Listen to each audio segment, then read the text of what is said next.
Hello, and welcome to KCS at Home Summer Edition. We are so excited that you have joined us today for this social studies lesson. If this video is hard to understand, you have some options. First, turn on closed captions if available. Adjust the playback speed to slow down the video. Consider watching short clips, then pause, listen, and watch again. Or ask someone in your home to watch the video with you. Stop frequently and talk to your partner about what you heard and understood. Hello, Knox County fourth graders. This is Mrs. Enlow, and I teach science and social studies at Pleasant Ridge Elementary. I hope all of you are doing well and ready for a short lesson on geography. Today I'm going to talk about what the United States looked like before and during the Civil War. So let's get started. On previous lessons, you learned about the manifest destiny, which was the belief that the United States should stretch all the way from the Atlantic to the Pacific Ocean. This opened up a lot of new states and some new territories. You also learned about the Industrial Revolution, which had a lot of new inventions and factories were built. Mainly, these were built in the North. As you can see on this map, the states that are in blue are the northern states. These were the mainly industrialized factory states that did not rely on slave labor. The red states on this map are the southern states. Their economy came mainly from agriculture, from growing cotton, indigo, and tobacco. Then there were the border states, which on this map are in beige.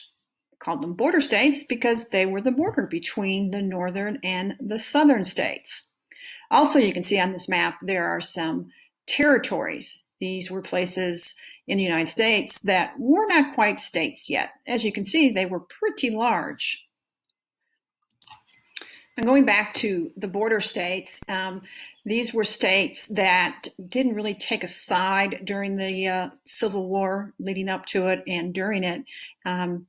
They often had families that kind of sided with both either the northern or the southern states. But they were very important because of many of the resources that these states had that were important to both sides. They had the Ohio River, which was used to transport a lot of goods. And they also had some railroads that was also very important to getting goods from both the north and the south. So today we were just kind of looking at the states, what they looked like before and even during the Civil War.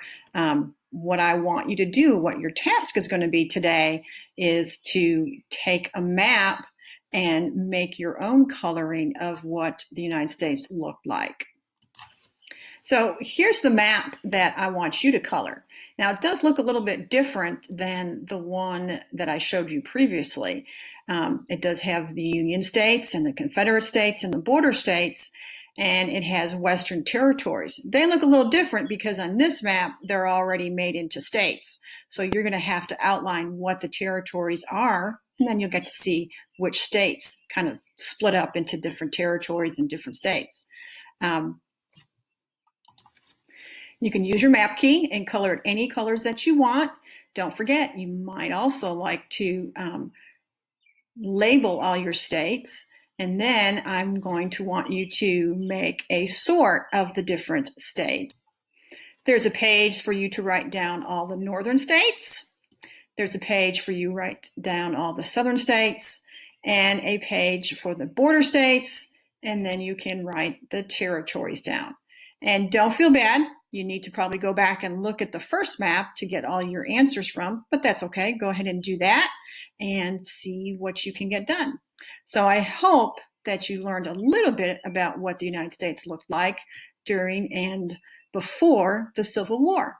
Have a good day.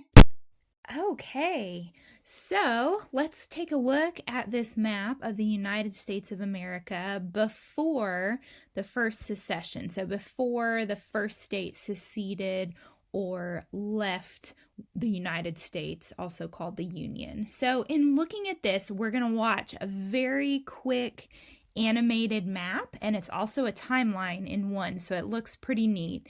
And we're going to look at what happened to the states at the time of the Civil War from the first state to secede. So see if you can, when you're watching, see if you can figure out what was the first state to secede or leave the Union, all the way back in 1860.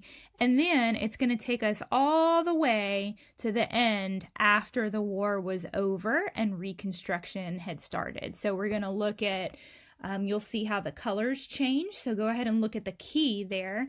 And we're starting out all the pinkish colors, right? That was the United States at the time. Over here, those were just the territories, so we've already talked about that. And what I want you to pay attention to when I press play here in a moment is go ahead and look at what happened one by one to all the different states, and maybe pay particular attention to our state, the state of Tennessee, to see what happened there.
Okay, that was pretty neat, wasn't it? So you could see very clearly the order that the states seceded or left. You could see what happened with our state of Tennessee, and you probably noticed, right? So they all started out pink, and then slowly but surely different states turned green, the color that they showed for the Confederacy, but then after some time they all turned back pink again. So just wanted to show you the visual of how the map that you're going to color, I just wanted to show you kind of how those states in those different areas came to be, the northern states versus the southern states. So you may be wondering, okay, we've looked at the states that remained in the Union or part of the United States. We looked at some of the states that broke away or seceded. We looked at some of the border states, but you might be wondering, why were the North and the South so different? Well, there were a handful of differences, but I'd really like to focus on one today, and that's the geography. So I'm going to show you just a very quick video, and it's going to focus on how the northern states were very different geographically from the southern states. And when you think about it, if the land is different in an area, people are going to do different things. They're going to do different things to make money. They're going to live different ways. And so this was one of the reasons that the North and the South were different, because their geography was very different. Now, you might be thinking, this sounds kind of familiar. It was the same thing you learned about way back when you were talking about the 13 colonies. I know that probably feels like forever ago in a different school year, but if you can remember back to talking about the 13 colonies, you talked about how the geography of New England and the middle states and the southern states were all very different. So this is going to sound very similar because we're talking about the land in those places. So let's go ahead and just watch a few minutes of this so you can kind of get an idea of the geography and how it was different. From the rocky shores of Maine to the gently rolling plains of Iowa, the North included a variety of climates and natural features. Northerners adapted to these geographical differences by creating different industries and ways of making a living. All the northern states experienced 4 very different seasons, from frozen winters to hot, humid summers. But the mostly northern states, such as Maine and Minnesota, had colder winters and shorter summer growing seasons than states farther south, such as Pennsylvania and Ohio. To a visitor from the South, the season that seemed most foreign was winter. Southerners weren't used to the fierce cold that froze lakes and kept snow on the ground for months at a time. Different areas of the North had distinct natural features. Along the jagged New England coast, for example, there were hundreds of bays and inlets that were perfect for use as harbors. Shipbuilders, fishermen, and merchants flourished in this area, while towns such as Boston became busy seaports. Inland from the sea lay a narrow, flat plain. During the Ice Age, glaciers had scraped across this plain, leaving behind a thin covering of rocky soil. Farming was never easy here. Instead, many people turned to trade and crafts. Others moved west in search of better farmland. New England's hills rose sharply above V-shaped valleys carved by steep streams. The hillsides offered barely enough land for a small farm, but they were covered with thick forests of spruce and fir.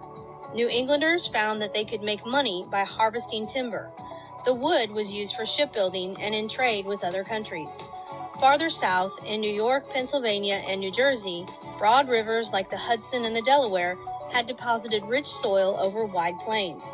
People living in these areas supported themselves by farming. Across the Appalachians lay the Central Plains, a large forested region drained by the Ohio River and the father of waters, the mighty Mississippi. The Central Plains boast some of the best agricultural soil on Earth.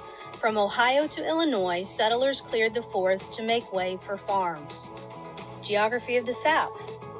The South extended from Maryland south to the tip of Florida and from the Atlantic coast west to Louisiana and Texas. This section's climate and natural features encouraged Southerners to base their way of life on agriculture. Compared to the North, the southern states enjoyed mild winters and long, hot, humid summers. Plentiful rainfall and long growing seasons made this a perfect place for raising warm weather crops that would have withered and died farther north. Wide coastal plains edged the southern shoreline from Chesapeake Bay to the Gulf of Mexico. These fertile lowlands stretched inland for as much as 300 miles in parts of the South. Along the coast, the plains were dotted with swamps and marshes. These damp lowlands were ideal for growing rice and sugarcane, which thrived in warm, soggy soil. Indigo was grown on the dry land above the swamps, and tobacco and corn were farmed farther inland. A visitor to this section noted that the planters, by the richness of the soil, live in the most easy and pleasant manner of any people I have met with. Above the plains rose the Appalachian Mountains. Settlers who ventured into this rugged backcountry carved farms and orchards out of rolling hills and mountain hollows. Some backcountry farmers were said to work on land so steep that they kept falling out of their cornfields.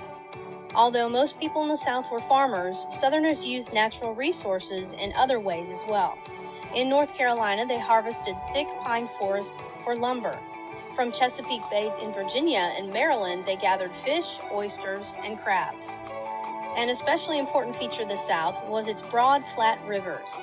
Many of the South's earliest towns were built at the mouth of rivers. As people moved away from the coast, they followed the rivers inland, building their homes and farms alongside these water highways. Ocean-going ships could even sail up southern rivers to conduct business right at a planter's private dock. Here, the ships were loaded with tobacco and other cash crops for sale in the Caribbean or in Europe. Society of Okay, so that just gave you a little bit of a visual of the geography differences between the North and the South. So let's go ahead and take a look at some things that are going to help you review what you've learned today. So the first thing I want to show you, and all of these things that I'm going to show you on the screen coming up, I'm going to go through them very quickly, but the links to them are on your cover page for your Activity 1 task that you're going to do, where your map that you're going to color is located. So you'll also find all the online links that we're going to do. So this first one is called the Civil War States Categorization. And when you start the game, you will see this screen that has 3 different areas. You've got a place to put the Union states, a place to put the Confederate states, and a place to put the border states. And all you do is click on a state and drag the name down to where you think it goes. So, talking about, let's say, South Carolina. So we'd take South Carolina, we'd drag it down, and then it would disappear from the list up here. So it won't tell you if you're right or you're wrong until you drag all of the states down here to the bottom. So then once you do, you'll click that you're done, and it'll tell you if you need to go back and change any. So this is going to help you kind of get practice for when you do your colored map. The next thing I want to show you is another site. The one I just showed you with the categorization, that was from Mr. Nussbaum's site, and so is this one. And I've got those 2 links on that cover page for you once again. And so this is just another way to practice looking at these different states. And so what you do is when you click on a state, it will give you more information about it. So if you click on South Carolina, it'll give you a blurb about it. It tells you South Carolina was the first state to leave or secede from the Union. It tells you how other states followed. And so it just kind of gives you a little bit of information about it. Going back here, if I click on Tennessee, it talks about how Tennessee became the last state. So we were the last state to secede from the Union. And this is very interesting. It was the last state to secede from the Union, and it was also the first state that would be readmitted back to the Union after the Civil War was over during the time of Reconstruction. And another interesting thing that happened in Tennessee is that a lot of people in Tennessee, based on their region of Tennessee, some people wanted to go with the Union and some people wanted to join the Confederacy. And so it just kind of depended on the area in Tennessee. And so some people in Tennessee ended up going up and fighting for the Union, while some stayed and fought for the South. So very, very interesting when you start reading up on it. And then this is the last site that is listed in your links. And so I want to focus, it does have information on the Civil War people. You'll get more into that in the coming weeks as you learn more about the people involved in the Civil War. And then some really famous and important battles that occurred, as well as different advantages of different places and things like that. But for today, since we're focusing on the states and where they're located and their geography and things like that, what you'll do here is it says you just click on the question marks on the map, and then what's going to happen, like if I clicked on Florida, I have to figure out if it was part of the Union or in the Confederacy or a border state. And so you just kind of go through and you click each one there. Same thing. If I click on Tennessee, that'll pop up. So just once again, another way to practice your different states and what they were a part of, where they were located. So that's it. I hope you learned something today, and you will learn much, much more about the Civil War in the coming weeks. And I hope you just continue to learn as much as you can about it. And it has been a pleasure getting to be with you today. Thank you so much.